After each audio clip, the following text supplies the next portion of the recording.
Hi again, everybody. Louise Eddington, Cosmic Owl Astrology. I'm just back with a quick video with a bit more on Mercury retrograde. I talked about Mercury going retrograde a little bit in my week ahead forecast, and I just wanted to talk about this particular Mercury retrograde. Mercury goes retrograde 3 to 4 times a year for about 3 weeks at a time. And all this year, the retrogrades have been in fire signs. And this one goes from fire back into water.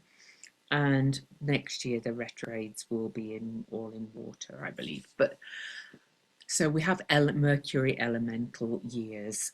There is a book on that Gary Caton wrote a book about the Mercury elemental year if you're interested in learning more. But anyway, I'm just saying, looking for the book and I can't see it. But anyway, what was I going to say? This Mercury retrograde, though, normally I'm kind of like a don't sweat the Mercury retrograde kind of person. And I still hold to the fact that you should not kind of over sweat any astrological aspect, because we can learn to work with them if we get in the flow and get in alignment with the energies. But I will say that I think this Mercury retrograde is likely to be a little bit spicier than many.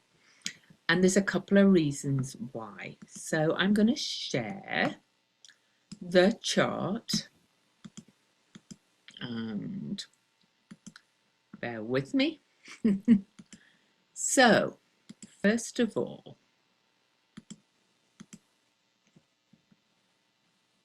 where is Mercury? Mercury's over here. Mercury is stationing retrograde tomorrow, November the 9th at 2:01 p.m. Eastern at 6 degrees and 51 minutes of Sagittarius, my own sign. Let me move my mic a bit closer in case people have hard of hearing, because apparently some people can't hear my voice. But also, Mercury will go retrograde and turn direct on oh no, you don't need to do that. It's not only retrograde for a day. Mercury will turn direct on November the 29th at 20 Scorpio here. All right. So you can see it's exactly 20 days pretty much, okay, that Mercury is retrograde this time. So back to the start of it. There's a couple of things that make this particular Mercury retrograde quite spicy. One of them being that Mercury actually went out of bounds on November the 1st. It peaked out of bounds on November the 6th on the full moon, and whilst it was in what's called, the shadow of the retrograde. So if we go back to November the 6th, you can see where that is. So we'll go back to today, and 2 days ago, Mercury was at 1 degree of Sagittarius and out of bounds. And that my Mercury's Mercury was at 6 degrees already, but Mars was at 1 degree. This is all kind of nuts energy because of all my Sagittarius energy. So anyway, but Mercury went out of bounds at 23 degrees 27 minutes declination. All right. Which is the usual cutoff point for going out of bounds, back on November the 1st, not November the 6th. Did I say that? No. But then on November the 6th, it reached 24 degrees declination, which is quite out of bounds. But Mercury is only out of bounds for a really short time, till November the 11th.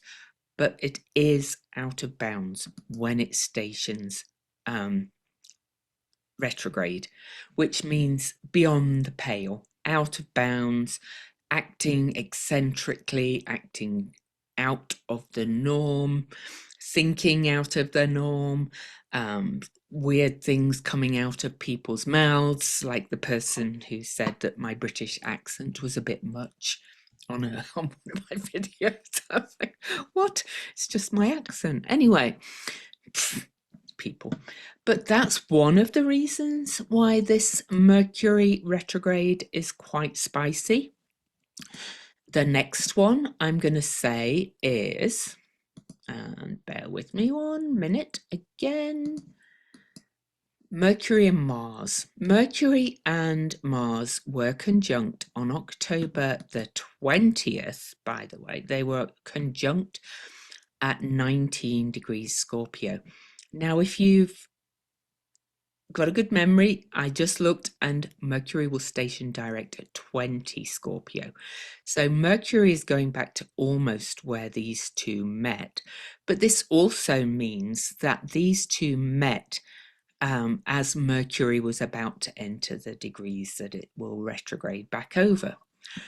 And then after Mercury stations retrograde on the 9th, Mercury and Mars will meet on November the 12th at 6 degrees Sagittarius, which is the degree of Mercury's station retrograde. At least Mercury will be back in bounds by that point. And Mercury and Mars together, which I have, can be a little bit prone to kind of foot in mouth and blurty and but also very direct, speech and very clear thinking, but can be a little bit sharp as well, sharp tongued, if you like, as well. So there's that as well. Incidentally, while we're there, I just will point out that these two are going to have quite the dance, because Mercury and Mars will meet again on January the 18th, 2026 in Capricorn, and I believe in March as well in Pisces, I think. I mean, they meet quite often anyway, but they're kind of meeting more than usual. And then at 8 Aries. But anyway, that's for another video. So the Mercury-Mars conjunctions kind of bookending the retrogrades. One, as Mercury entered its degrees that it will retrograde back over in Scorpio, and then at the degree it stations retrograde out. So that means, there's likely, especially in the signs of Sagittarius and Scorpio, it's likely to be a lot of cutting into the truth, psychic surgery, if you like, kind of exploration, kind of detective work, if things emerging to light, and in Sagittarius, truths coming to light. The other thing is, and this is also another big thing, is that Mercury will be cazimi the Sun on November the 20th at 4:23 a.m. Exactly. That means in the heart of the Sun. And they'll be conjunct, but this is on or minutes after the new moon. So that's at 4:23 a.m. And the new moon is at 1:47 a.m. on the 20th. This is kind of massive, really, because they are still only 16 minutes apart. So the cazimi is beginning on the new moon. 17 minutes is the official separation, and the cazimi will carry on for longer. The moon will cross over Mercury, and then, so this is all happening together, in other words. So let's go back to the cazimi. There you can see that the moon has moved on and the actual cazimi is there. And so this is huge, because here we are in a very dark new moon in the deepest of water signs. I always really think of Scorpio energy as that really more dense water that's right at the bottom of the ocean, that's rather more immovable, with Scorpio being a fixed sign. Cancer and Pisces have more flow. Scorpio is intense and deep, as we know, which is why Scorpio is associated with hidden things, secrets, manipulation, power, empowerment, disempowerment, all these kind of things, and shared resources. It's kind of things that are pulled deeply. It's also associated with very deep, intense relationships, okay, as well. Now, there are other factors here. Black Moon Lilith is bobbing back and forth in Scorpio, and she's right by the Cazimi and the new moon as well. This is so intense. And the Cazimi in the middle, which is the very middle of the retrograde pretty much, is the midpoint of the retrograde, and it's a moment of dazzling clarity usually. So put all those things together, you can kind of see where I'm going if you put it together. The two lights, sun and moon, shining their light in the dark, with Mercury being dazzled in that moment of clarity with the Cazimi. Black Moon Lilith there, also Venus to a degree, because Venus is, in Scorpio too, and she's close by. I think, it's highly possible either some of the Epstein survivors may start leaking names, or some of the documents may be out, or maybe Marjorie Taylor Greene will go ahead with her promise to read the names on the House floor. Although if the government shut down, I don't know how that would work. I don't know if that's going to open anytime soon. But, there's something going to come to light. But there's an even added kind of energy to this, is that I'm going to draw some lines. This Cazimi is not only on the new moon, but it's opposing Uranus, which is back in Taurus. And look at this, it's at 2929. I love my numbers. That's 2 11s. That's 1111. For those of you that love the numbers, kind of like this gateway, make a wish kind of thing that we all talk about. An opening, two pillars going somewhere, if you like, a master number as well.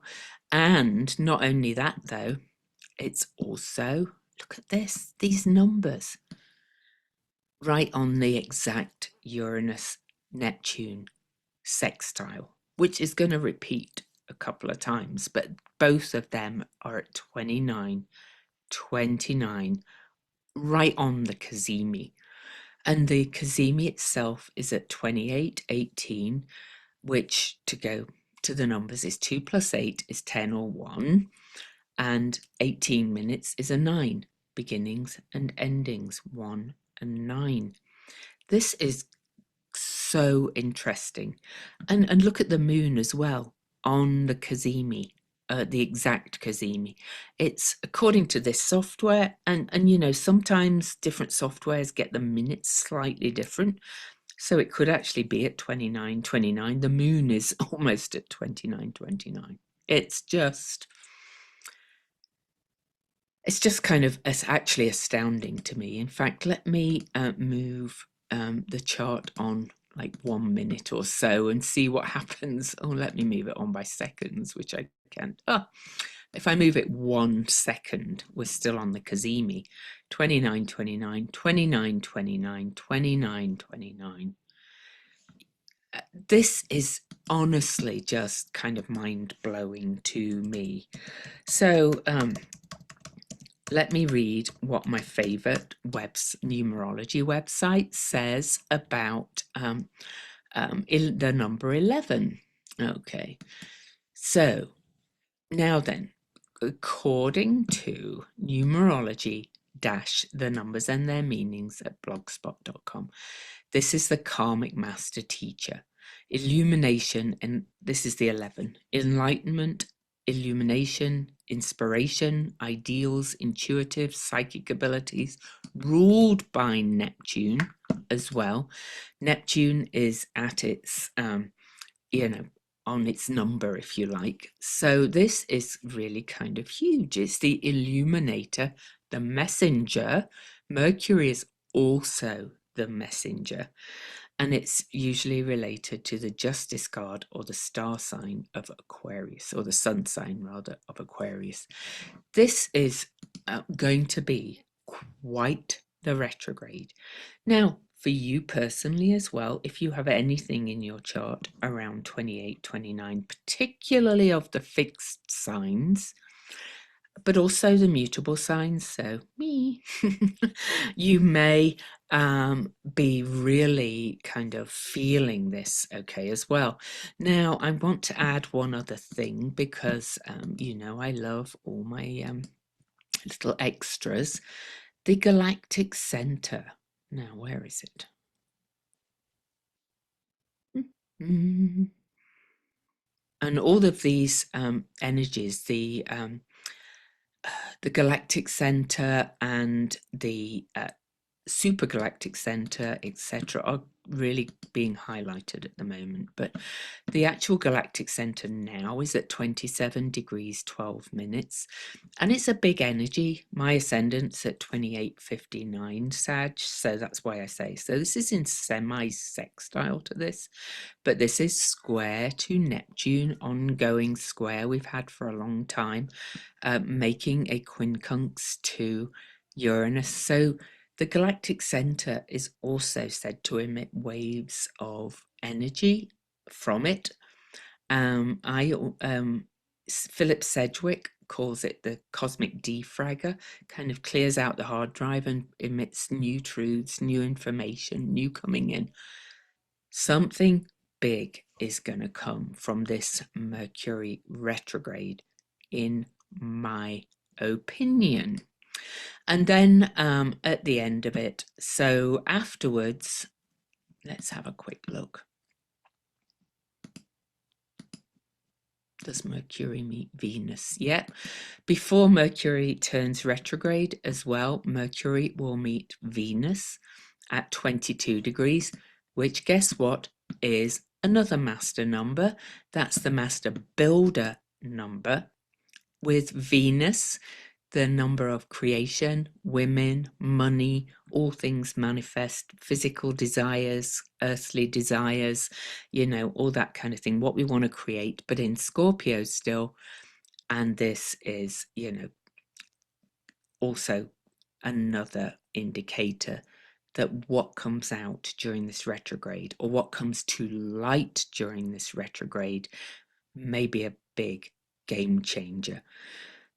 And then, so that's November the 24th, and then Mercury will station direct on November the 29th. And guess where Venus will be then? Venus will be at 28 degrees Scorpio, which was the degree of the Cazimi, right in the middle of the retrograde. You know, this is kind of spookily kind of lining up for real truths, big truths coming to light. And it may not just be about, you know, the files, although release the files, you know, but it may be secrets coming to light in your own life, or you just the kind of like seeing things in the dark that had not been seen before in some way, particularly if you've got energies around that 28 degree mark. It's kind of massive. And so I want to read you the symbols for that Cazimi. I'm not going to do it for the station and things, so let me stop the share, because you don't need to be sitting looking at the chart the whole time. So I just want to make sure I'm getting everything right here, because things have been a bit wonky in my life. So yeah, it's at 20, again, it's 28 degrees 18. That was the right degree, because I've just talked about so many degrees. There now. Oh, okay. Oh, I like this. All right, so I'm looking at John Sandbacher's symbols first of all. And as with all these symbols, no, that's Cancer. I want Scorpio. Saturn, we go up. So we go up to 29 Scorpio. So the Omega symbol is through a doorway, nothing but empty blue skies in all directions. And he said it's a transforming, responsible degree. And he said the degree angel is Melahel, which is sharing the flame and the healing capacity. I'll read the interpretation in a minute, but the Chandra symbol for this degree is an umbilical cord. So altogether with the Omega and the and we know what an umbilical cord is, of course. So with the Chandra symbol and the Omega symbol, he says this degree opens doorways to greater freedom and expanded realities. It has a deep awareness of all limitations and a sense of the way out of them.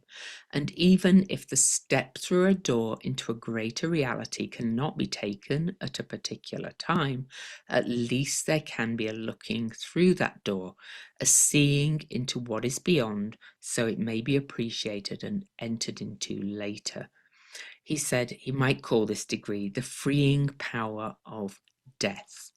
And so that's kind of figures with what we might see in that moment of the Cazimi and what might come out afterwards, particularly around when Mercury and Venus meet right before Mercury goes direct.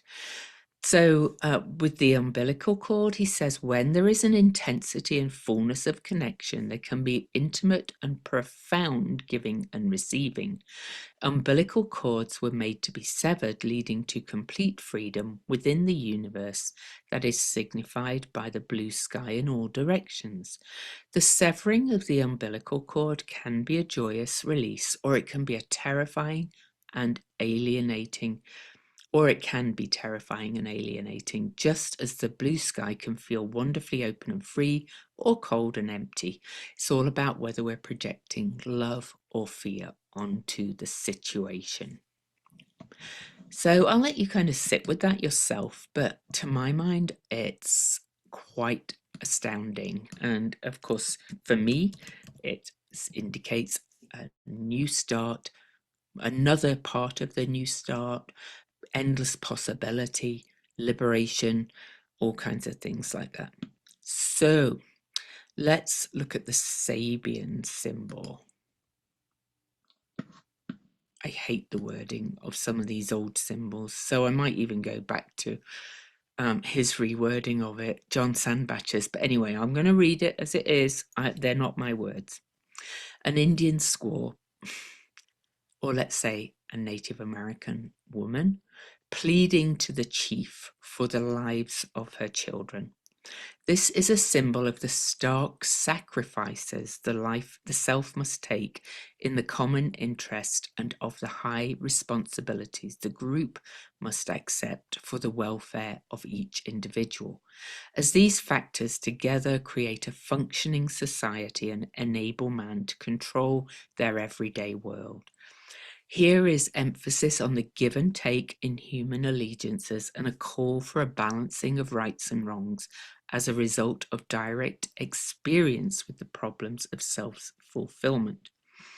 And Edmund Jones said this is about, the key word is effectiveness.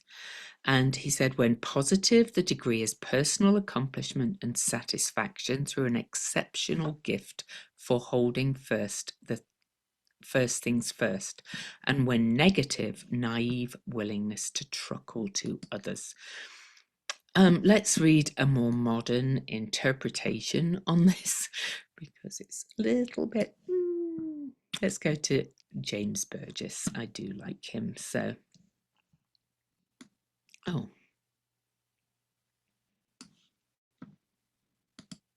So he's reworded it as an Indian woman pleading to her chief for the lives of her children.